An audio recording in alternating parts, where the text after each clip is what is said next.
Olá, sejam todos bem-vindos ao canal Embaixadores. É bom tê-los aqui para nós estudarmos mais uma vez juntos a Palavra de Deus.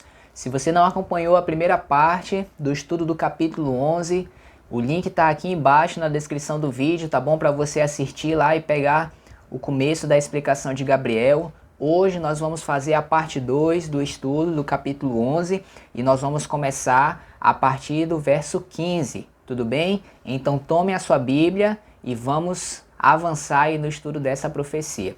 Mais uma vez, antes da gente começar, só para relembrar, existem várias interpretações para este capítulo, tá bom? Interpretações divergem um pouco uma da outra. A que nós estamos apresentando aqui é aquela que, dentre o estudo que nós fizemos e colhemos de informação, aquela que para a gente faz mais sentido. Então, fique à vontade para você pesquisar em outras fontes, juntar conteúdo também e você mesmo tirar suas conclusões em espírito de oração em relação a este assunto, tá bom? Vamos lá então.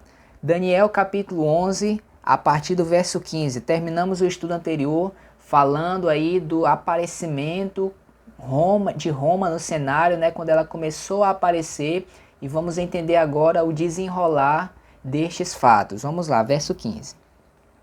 O rei do norte virá, levantará baluartes e tomará as cidades fortificadas. Os braços do sul não poderão resistir, nem o seu povo escolhido, pois não haverá forças para resistir. O que, pois, vier contra ele, fará o que bem quiser, e ninguém poderá resistir a ele.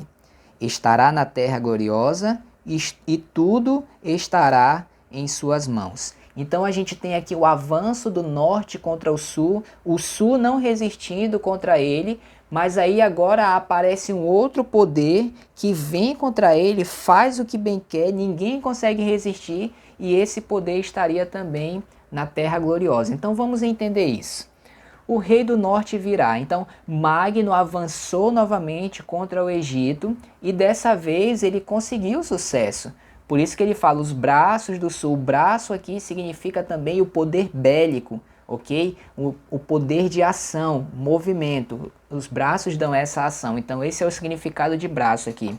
Então os braços do sul não puderam resistir, ou seja, o poder bélico do rei do sul não conseguiu resistir, nem o seu povo escolhido. Então, nessa época aqui, a história conta pra gente que o general Escófas, ele foi contratado por Roma para tentar bloquear esse avanço de Magno, mas ele também foi derrotado. Os braços não resistiram, nem o povo escolhido, mas alguém ia vir contra o norte e ia vencê-lo. Ok? Então olha só, a história nos conta que Pompeu, que era um pertencente a Roma, venceu o novo rei do norte, que era Antíoco Asiático, já no ano 65 a.C. E aí quando Roma vence o rei do norte, ela agora passa a assumir o posto de rei do norte. Ok? Ela que passa a ter este título agora de rei do norte, é transferido para ela a coroa do norte, digamos assim. E aí depois que ela vence o norte, a Bíblia nos conta que ela estaria também na terra gloriosa. Então depois de ter vencido o Antíoco Asiático lá no norte, ela partiu para conquistar também Jerusalém. O reino estava se expandindo e ela estava conquistando territórios por onde ela conseguia. E aí Jerusalém acabou caindo também nas mãos de Roma no ano 63 a.C. E como foi que isso aconteceu? Então olha só, Pompeu, quando ele chegou lá em Jerusalém, dois irmãos estavam disputando o trono, Hircano e Aristóbulo. Hircano queria se submeter aos romanos, Aristóbulo queria lutar. E aí Pompeu acabou conseguindo o domínio com a ajuda do irmão que queria a submissão e de seus aliados também, né? Ou seja, acabaram entregando Jerusalém de mãos beijadas, digamos assim, ao domínio dos romanos. Ok? Vamos ver o verso 17. Resolverá vir com toda a força do seu reino, aqui está falando de Roma, e entrará em acordo com ele, aqui está falando do sul novamente. Então ele conquistou o norte, conquistou a terra gloriosa, Jerusalém, e agora parte para conquistar o sul. entrará em acordo com ele e lhe dará uma jovem em casamento para destruir o seu reino. Isso, porém, não vingará, não daria certo esse casamento, nem será para a sua vantagem. Então vamos entender esse verso agora. Roma parte para conquistar o Egito. Então, como estava a situação do Egito nesse momento? Então aqui nos diz, com a morte de Ptolomeu Auteles, rei do sul do Egito, dois irmãos estavam disputando o trono, Cleópatra e seu irmão, Ptolomeu III. O testamento do pai dizia que os dois deveriam se casar e reinar juntos, mas eles não gostaram dessa ideia e não queriam isso. E aí foi estabelecido então um acordo. Os dois foram colocados à tutela de Pompeu, que era de Roma, ok? Só que Pompeu acabou sendo assassinado pelo irmão de Cleópatra, Ptolomeu III.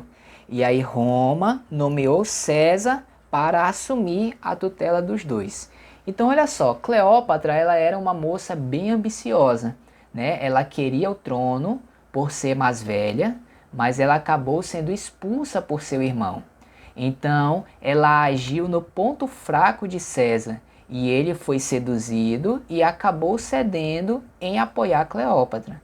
A partir daí houve insurreições no Egito e aí Ptolomeu III acabou sendo morto, o irmão de Cleópatra. E aí o Egito acabou caindo no domínio de Roma, ok? Depois que César morreu, Cleópatra tentou se unir com um outro representante de Roma, que foi Marco Antônio. Só que Marco Antônio ele era inimigo de César. Otaviano Augusto, que foi quem ficou no lugar de César, a partir desse momento se tornou inimigo de Cleópatra, porque já era inimigo de Marco Antônio, e acabou derrotando eles no ano 31 a.C., e aí o Egito nesse momento se tornou uma província de Roma, ok? Vamos ver o verso 18 e 19 que nos diz: Depois disso, voltará para as terras do mar e tomará muitas, mas um príncipe fará cessar-lhe o opróbrio, e ainda fará recair-te opróbrio sobre aquele. Então voltará para as fortalezas de sua própria terra, mas tropeçará e cairá, e não será achado. Nós precisamos confessar que essa parte é um pouco difícil de entender, ok? Voltar para as terras do mar e tomar muitas está se referindo aqui à expansão territorial de Roma, ok? Mas esse príncipe que faz cessar-lhe o opróbrio, para alguns é ainda um pouco obscuro. Nós temos uma possibilidade aqui, ó. Esse príncipe que faz ele tropeçar e cair, não ser achado, tropeçar e cair significa ser tirado do trono, ok? Então um príncipe faria ele cair do trono. Então pode ser uma referência a Brutus, ok? Que acabou assassinando César no ano 44 a.C. com uma facada. E daí vem aquela famosa frase, né? Até tu, Brutus. Mas aqui uma possibilidade, tudo bem? Vamos ver o verso 20. O que acontece então depois que César cai? Verso 20. Levantar-se-á depois, em lugar dele, um que fará passar um exator pela terra mais gloriosa do seu reino, mas em poucos dias será destruído, sem ira nem batalha.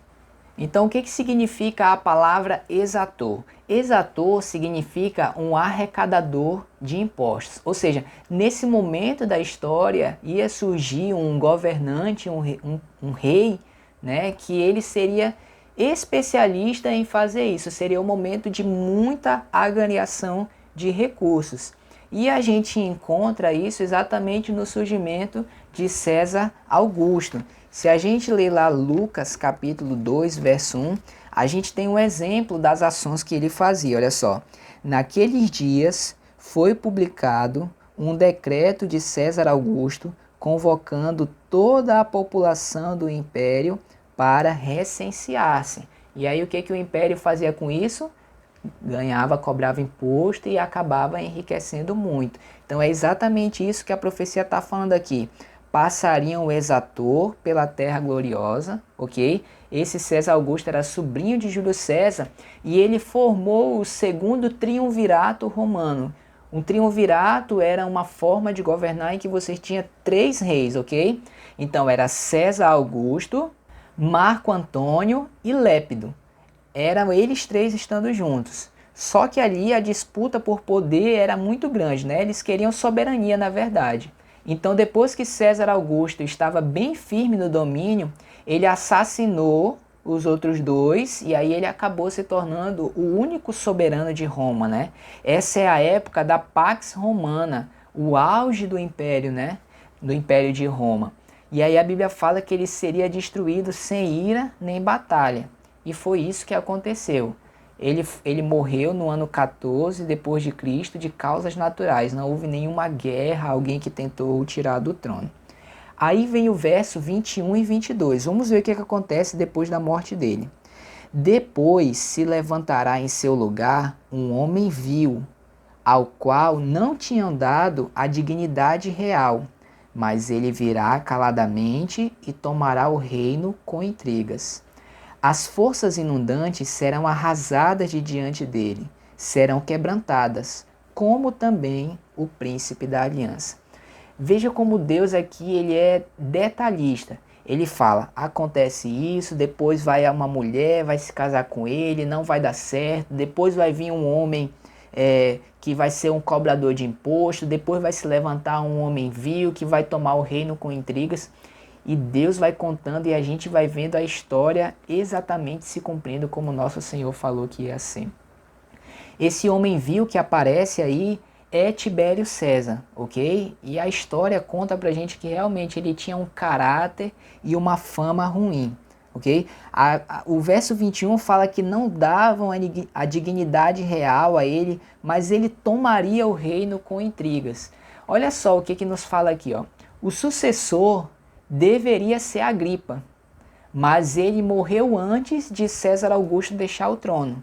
E aí César Augusto, já doente, acabou cedendo à pressão de sua esposa Lívia e ele nomeou Tibério, mas ele não queria fazer isso. Okay? Então por isso que a Bíblia fala que ele tomaria o reino com intrigas. Os romanos nunca gostaram dele, nunca o honraram como governante. Okay? Só que aí diz que as forças inundantes seriam quebradas. Ou seja, a morte, o poder de Tibério passaria e ele acabaria caindo. Então é justamente a morte dele no ano 37. E aí ele fala aqui no verso 22, ó, as forças inundantes serão arrasadas, serão quebradas, como também o príncipe da aliança. Então quem é esse príncipe da aliança aqui? É uma referência a Jesus Cristo, ok? Se a gente ler Daniel capítulo 9, verso 26 e 27, ele fala sobre isso, ó. Depois das 62 semanas será morto o ungido. Verso 27, ele fará firme aliança com muitos por 1 semana, na metade da semana fará cessar o sacrifício. Ou seja, justamente é uma referência à morte de Cristo. Então, ser quebrado aqui o príncipe da aliança no verso 22 é uma referência à morte de Cristo, ok? Que aconteceu no ano 31. A partir do verso 23 até o verso 28, nós vamos ter meio que um parênteses aqui dentro do capítulo, onde ele vai fazer um recuo no tempo para dar mais alguns detalhes sobre a ascensão de Roma ao poder. Vamos ver isso. Verso 23. Apesar de aliança com ele, usará de engano, subirá e se tornará forte com pouca gente. Virá também caladamente aos lugares mais férteis da província, e fará o que nunca fizeram seus pais, nem os pais de seus pais. Repartirá entre eles a presa, os despojos e os bens, e maquinará os seus projetos contra as fortalezas, mas por certo tempo.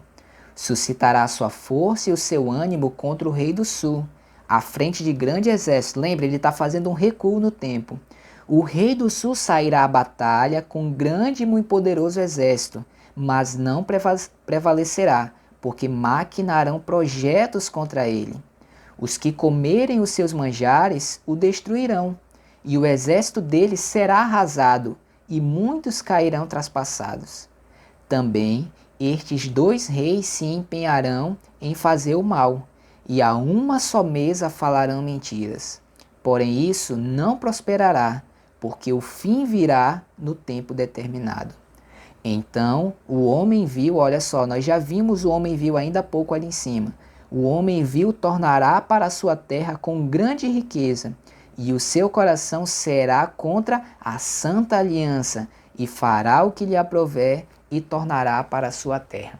Então essa é a descrição aqui, o parênteses, o recuo, falando de coisas que nós já lemos, mas acrescentando mais detalhes.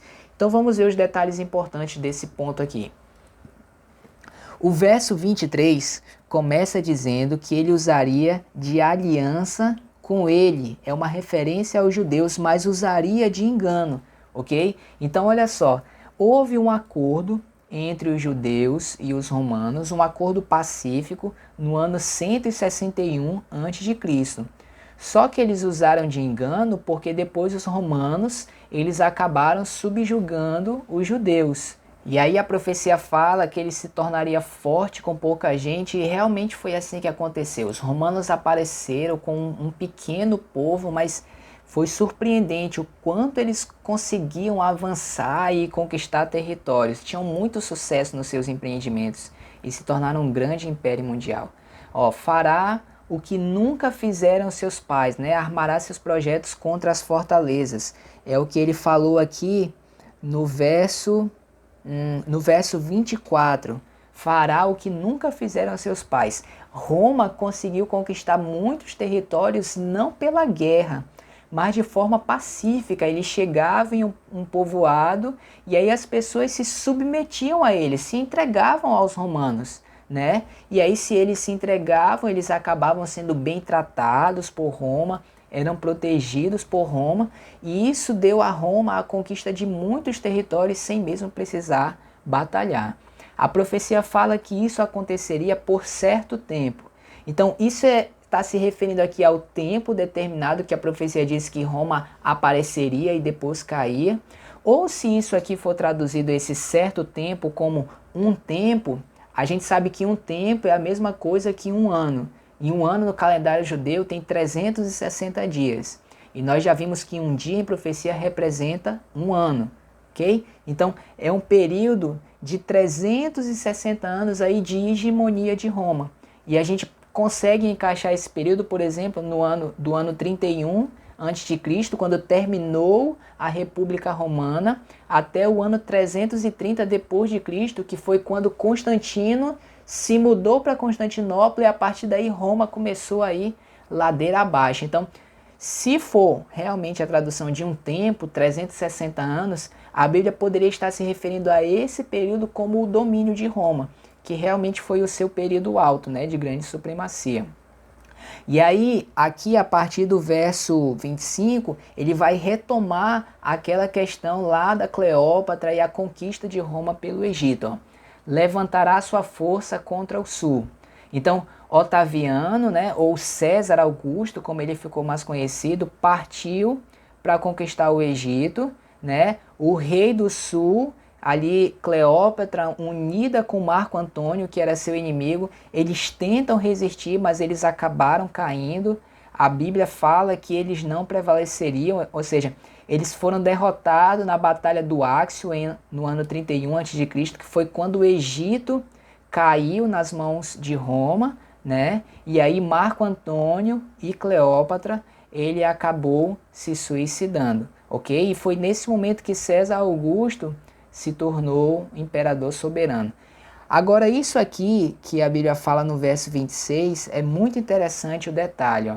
Os que comerem os seus manjares destruirão.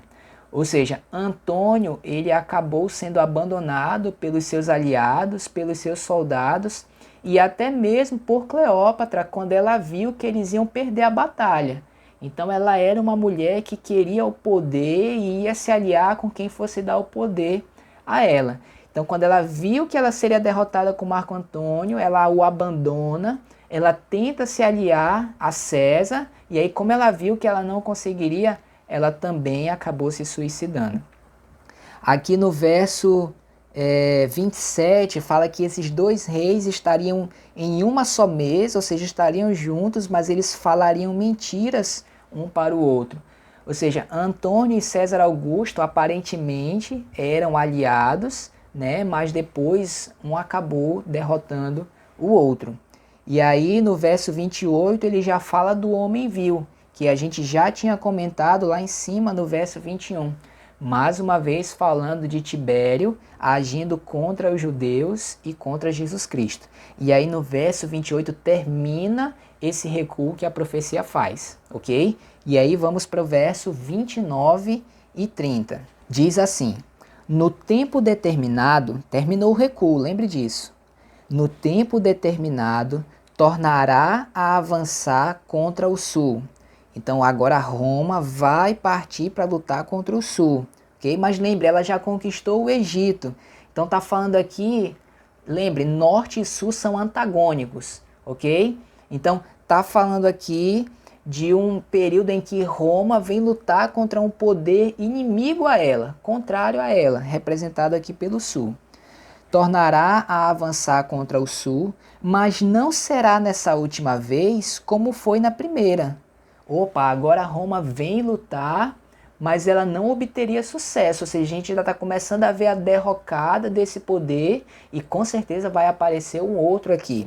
E aí você precisa lembrar mais uma vez do paralelismo entre as visões anteriores. Depois que Roma caiu, qual foi o poder aí que apareceu no cenário? Pense nisso. Verso 30 fala: porque virão contra ele navios de Quitim, que lhe causarão tristeza. Voltará e se indignará contra a santa aliança, e fará o que lhe aprover. E tendo voltado, atenderá aos que tiverem desamparado a santa aliança. Mais uma vez aqui, estamos em um processo de transição para um novo momento da história após Roma, ok? Então Roma avança contra o sul, mas dessa vez ela não obtém sucesso. A Bíblia fala que os navios de Quitim causam tristeza. Então Quitim é uma região que fica próximo ao mar Mediterrâneo, que nessa época aqui estavam ocupados, olha só por quem? Pelos bárbaros. E aí a Bíblia fala que os navios de Quitim causariam tristeza a Roma. Então esse é o momento em que os bárbaros começam a aparecer no cenário, as forças de Roma já estavam sendo minadas, e aí os bárbaros começam a fazer várias investidas, ataques contra Roma e começam a fragilizá-la, ok? Então olha só, aqui em cima diz: depois da morte de Constantino, o imperador que fez a cidade de Constantinopla no Oriente e mudou para lá, o império de Roma, que era unificado, foi dividido entre seus filhos, Constante, Constâncio e Constantino II. Que pai criativo nos nomes, né? E aí eles lutaram entre si e isso acabou fragilizando o Império Romano. E essa foi uma das coisas que abriu espaço para que os bárbaros tivessem sucesso em minar as forças de Roma. Aí a profecia fala que ele seria contra a Santa Aliança. Então essa é uma referência em que Roma começou a perseguir os judeus e os primeiros cristãos. A gente vê isso ali no livro de Atos dos Apóstolos, quando o povo acabou sendo espalhado para outras cidades. E aí a Bíblia fala: atende quem abandonou a Santa Aliança. Ou seja, os benefícios que Roma dava àqueles que estavam se apostatando da verdade, ok? Aí foi o período em que o cristianismo começou a se misturar com Roma e o papado começou a surgir. A partir do verso 31, nós vamos ver a transformação do cenário e o surgimento desse novo poder que se originou dessa mistura entre Roma e o cristianismo apóstata. Então nós vamos fazer uma pausa aqui mais uma vez e depois vamos continuar o nosso estudo para a gente entender as cenas finais aí do capítulo 11 e o que Gabriel revelou para Daniel, ok? Vamos fazer uma oração? Senhor Deus, obrigado mais uma vez pela oportunidade que o Senhor nos deu de estudarmos juntos a sua palavra. E é incrível como o Senhor consegue revelar tantos detalhes para nós da história antes mesmo que ela tivesse acontecido. Queremos pedir mais uma vez que o Senhor nos abençoe e nos ajude a continuar avançando em conhecimento, a buscarmos nos dedicar no conhecimento das profecias, para que possamos ser servos vigilantes e assim possamos obter esse tesouro que o Senhor deixou para nós. Esteja conosco a cada dia, Senhor, é o que nós lhe pedimos em nome de Jesus. Amém. Estamos chegando na reta final de Daniel capítulo 11 e eu aguardo você no nosso próximo estudo para que possamos avançar mais na história e descobrir juntos as coisas que Deus deixou revelado para nós. Então eu espero você. Até o nosso próximo estudo.